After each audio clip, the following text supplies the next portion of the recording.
And every mask has a cost, Yep. right? You win approval, but you lose identity. You give away who you are, Yep. and you forget who you actually are. Mm-hmm.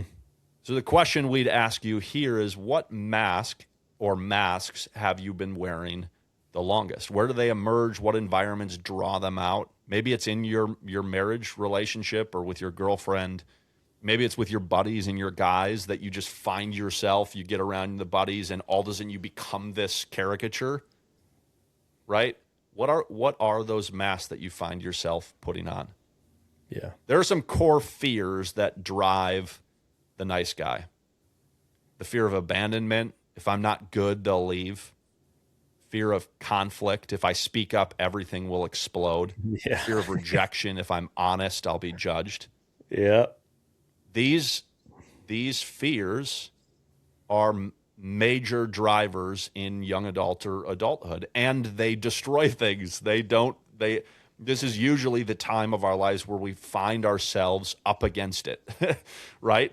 Which Mm-hmm. is either a cross that we don't desire to carry, and so then we try to remove those relationships from our life, or we try to give in to loneliness or isolation because I don't want to have to deal with that. So I'll just do whatever. I'll craft a reality for me, run to video games, run to numbing, run to isolation, live by myself, etc. Because I'm just not the type of person that can deal with others or whatever those things that we start to construct a false environment to protect ourselves from our false selves or false self. Or we find it as an opportunity. Like this is the opportunity. This relationship, this person, this culture around me is drawing out of me the masks, the wounds, the inner vows that I've long carried. And both you and I, Nick, have experienced environments where it's like such a breath of fresh air. Like, thank God that there are other men, or that in our relationships with our now wives, that can see us in this kind of way and we can't run. Right. Where we're forced to face the reality of those young parts of us so that we can deal with them. Yeah. Right? So which of these fears runs the show in your life?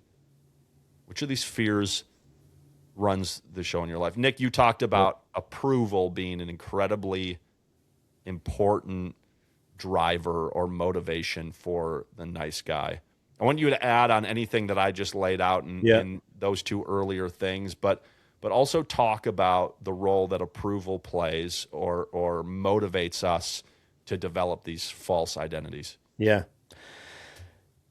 Yeah. I mean, praise God, as you're saying, just those moments when the masks crack and those that are close to us can see in and can see the true self. Like, that's a severe mercy.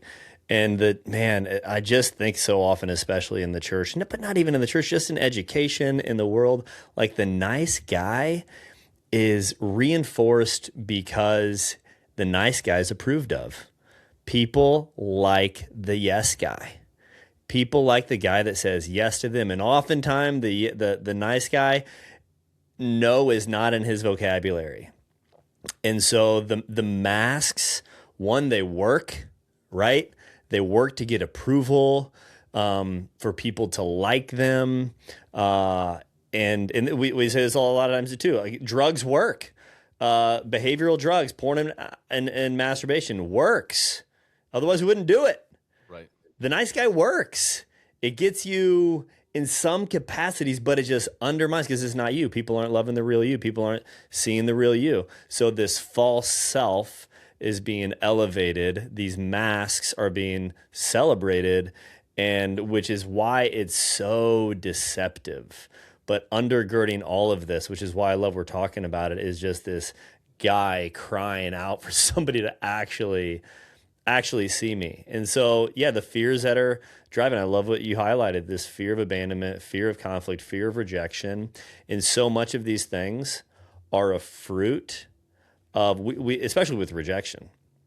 The nice guy pushes other people away from fear of rejection. And so what he's actually doing is he's rejecting himself first too. It's a lot of self-rejection, self-critical that'll just come out on other people. And when we live in these fears, they drive our behavior. And I think last thing I just want to just highlight again is if you look at like the nice guy behaviors on paper, like what somebody's doing, it's like, yeah, this guy's probably a virtuous guy.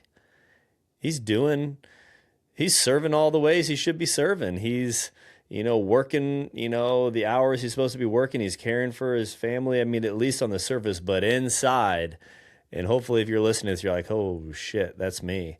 He's dying inside. And he knows the behaviors are from the false self, are birthed out of fear of, if I say something, I'm going to get hurt, or fear of if I have conflict, I'm going to get rejected. I will